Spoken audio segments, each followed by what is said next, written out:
మోకాళ్లలో గుజ్జును పెంచి నొప్పిని తగ్గించి సర్జరీని దూరం చేసే ఫ్రీడమ్ వాక్. నమస్తే. ప్రస్తుతం మనతో ఉన్నారు ప్రముఖ ఆధ్యాత్మికవేత్త, ప్రముఖ జ్యోతిష్య వాస్తు పండితులు, అలానే పురాణ ఆగమ శాస్త్ర పండితులు ఉన్నారు సురేష్ శర్మ గారు. వారితో మాట్లాడదాం. నమస్కారం గురుగారు. ఆయుష్మతి తల్లి. గురుగారు, ఇప్పుడు ఈ మార్గశిర మాసంలో సప్తమికి కూడా చాలా విశిష్టత ఉందని అన్నారు కదండి. అసలు ఆ రోజు ఏ విధంగా పూజ చేసుకుంటే మనకి చాలా మంచిదండి సప్తమి రోజు? చెప్పాను కదమ్మా, సప్తమి పాండవులు సూర్యుడి దగ్గర నుంచి అక్షయ పాత్రను పొందినటువంటి సప్తమి ఈ సప్తమి. సౌరవ్రతం చేసి కృష్ణుడి యొక్క సూచనలతో అరణ్యవాసంలో ఈ పాండవులు అనేక వ్యతలు, అంటే వీళ్ళని చూడడానికి అనేక మంది గెస్టులు వచ్చేవాళ్ళు. ఈ గెస్టులందరికీ అన్నం పెట్టాల్సి వచ్చేది కదా. ఇది ఒకానొక దశలో ఈయన్ని చూడడానికి వచ్చేటువంటి వారికి అన్నం పెట్టడానికి ఇబ్బందికరమైన పరిస్థితులు వస్తున్నప్పుడు అడవిలో ఏం పెడతాడు? కందమూలాలు. అందుకని కృష్ణుడిని అంటే సర్వసంపత్తులకి మూల కారణమైన వాడు ఆదిత్యుడు. ఆయన అనుగ్రహంతోనే పంటలన్నీ చక్కగా పండుతాయి, సకాల వర్షాలు పడతాయి. ఋతు చక్రవర్తి అని పేరు, అంటే ఋతువులకి చక్రవర్తి. ఏ ఋతువునైనా ఆయన ఆధీనంలో పెట్టుకోగలిగిన వాడు.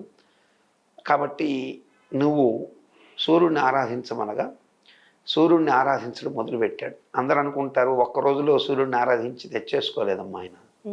ఆయన ఎప్పుడు బయటకు వచ్చాడు, ఎప్పుడు బాధలు పడ్డాడనేది చూస్తే ధర్మరాజు ద్యూతం ఓడిపోయిన రోజు ఏంటో తెలుసా? భాద్రపద శుద్ధ విధియ. భారత ప్రకారం వినాయక చవితికి 2 రోజుల ముందు ఈయన జూతం మొదలుపెట్టాడు. ఆ రోజు ఓడిపోయాడు. వినాయకుడి యొక్క అనుగ్రహం లేకుండా పోయింది. అంతకు ముందు సంవత్సరంలో వినాయక అనుగ్రహం లేకుండా పోయింది. అందువల్ల కష్టాలు మొదలైనాయి. ఓడిపోయినందుకు అరణ్యవాసం పోతున్నప్పుడు దౌమ్య పురోహితుడు చెప్తాడు, నాయనా మీరు క్రితం సంవత్సరం గణపతిని ఆరాధించే సమయంలో జరిగినటువంటి చిన్న చిన్న తప్పిదాల వలన, మరి చాలామంది భారతం చదువుకున్న మేధావులు కూడా, కొంతమంది పండితులు మహాన్నతమైన పండితులను వదిలేస్తే కొంతమంది చదువుకున్న మేధావులు కూడా భారతంలోని లోతుల గురించి స్పృశించకపోవడం బాధాకరం. ఇప్పుడు ఒక సంఘటన జరిగిందనుకోమ్మా, ఇప్పుడు ఒక సినిమా అనుకుందాం, మీకు అర్థమయ్యే భాషలో చెప్దాం. సినిమా తీశారు, కథ స్క్రిప్ట్ మీకు అర్థమైంది అనుకోండి. అంటే ఆ కథలో నాయకుడు ఒక రైతు యొక్క సమస్యల మీద పోరాటం చేశాడు అంటే అంతవరకు మీకు తెలిసింది. పూర్తి వివరం తెలియాలి, ఏ సంఘటన ఎప్పుడు జరిగింది ఏం తెలియాలంటే ఏం చేస్తావు నువ్వు?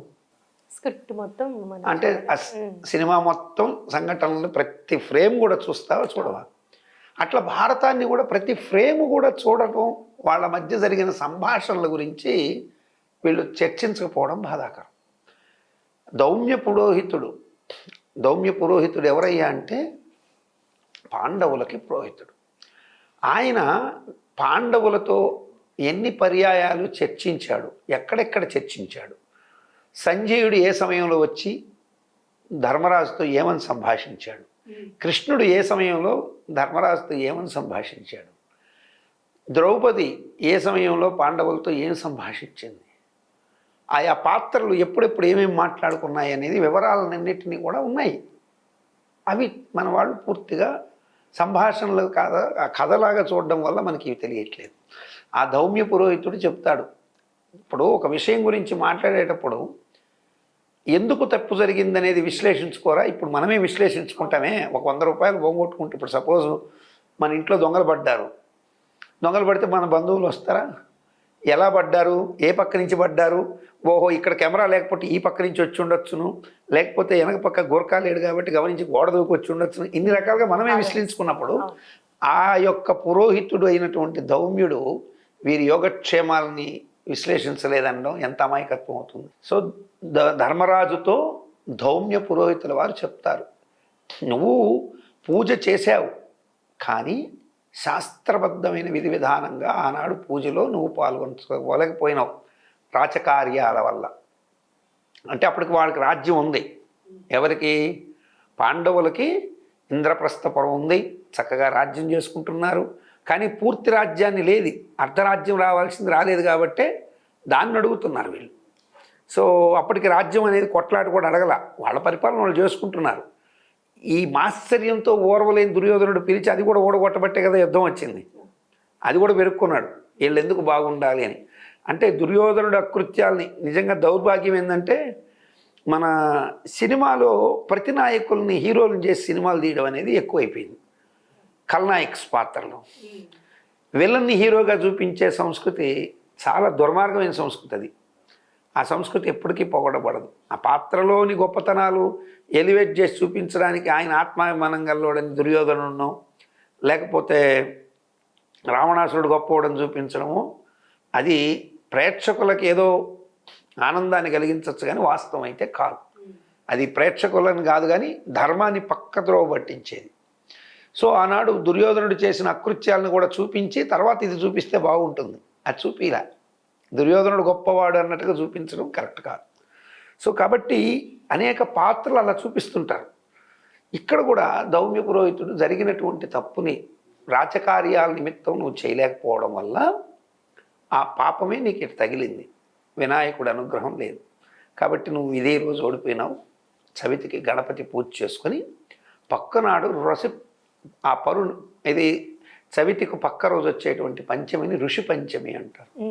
ఆనాడు ఋషి రుణము తీర్చుకొని, మీరు ఋషులు ఉంటారు వారికి ఋషి రుణం 5 రుణాలు తీర్చుకోవాలి.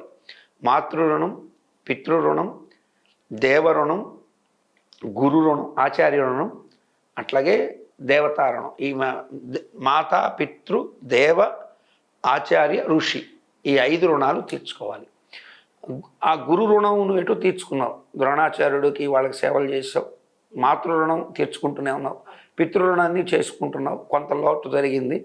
సో ఇక మిగిలింది ఆచార్య రుణం అవన్నీ అయిపోయిన తర్వాత మిగిలింది ఏమిటయ్యా అంటే దేవతా రుణంలో కొంత పోయినావు అండ్ ఋషి రుణం తీర్చుకోలేకపోయినావు.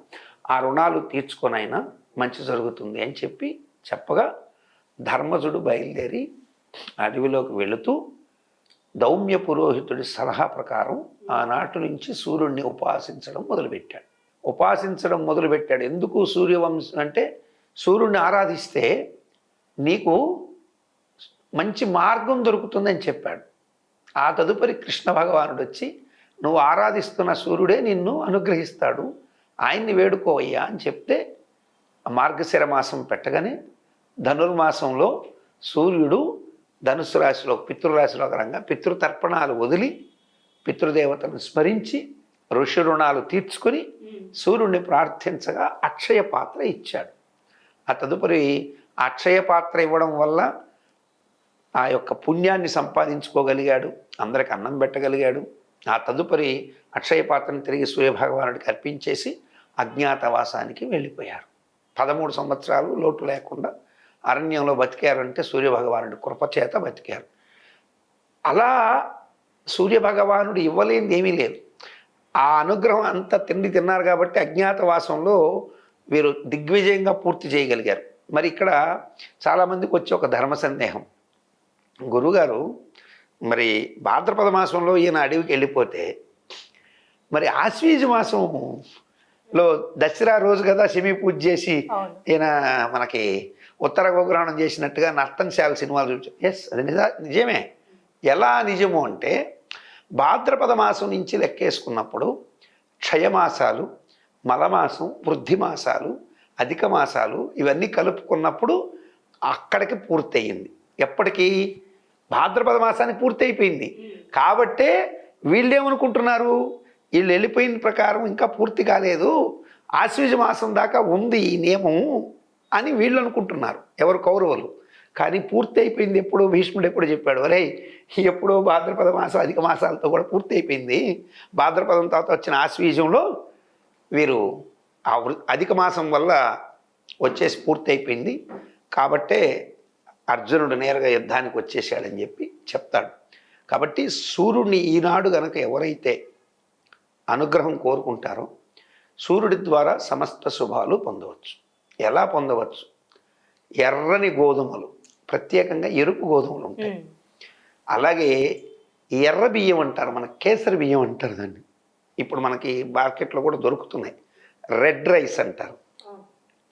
ఈ ఎర్ర బియ్యము ఎర్ర గోధుమలు 2 తెచ్చి చక్కగా వీటిల్ని రవ్వలాగా చేసుకొని లేదా అట్లాగే పాలతో ఉడికించుతూ దాంట్లో బెల్లమును చేర్చి చక్కగా పాయసాన్ని వండి సూర్యభగవానుడికి రథం ముగ్గు వేయడము, లేకపోతే సప్తపద్మాలని 7 పద్మాలు ఉంటాయి, ఆ 7 పద్మాలని వేసి చక్కగా ఆ 7 పద్మాలలో చిక్కుడు ఆకులు వేస్తారు. మనకి ఇప్పుడైతే రథసప్తమి రోజు మనం ఇక్కడ కూష్మాండం అంటే గుమ్మడి ఆకులు పరిచి ఆ కూష్మాండం ఆకుల్లో ఈ పాయసాన్నాన్ని కొద్దిగా స్వామివారికి నివేదన పెట్టి ఆ తదుపరి ఆ ప్రసాదం మనం తీసుకున్నట్టయితే మనకు ఆరోగ్యము అట్లాగే మంచి సంపదలు ఇవన్నీ ప్రాప్తిస్తాయి. సో ఈ రోజు మీరు చేసుకోవలసిన స్తోత్రము ఆదిత్యుడి యొక్క ప్రార్థన ఒకటి ఉంటుంది.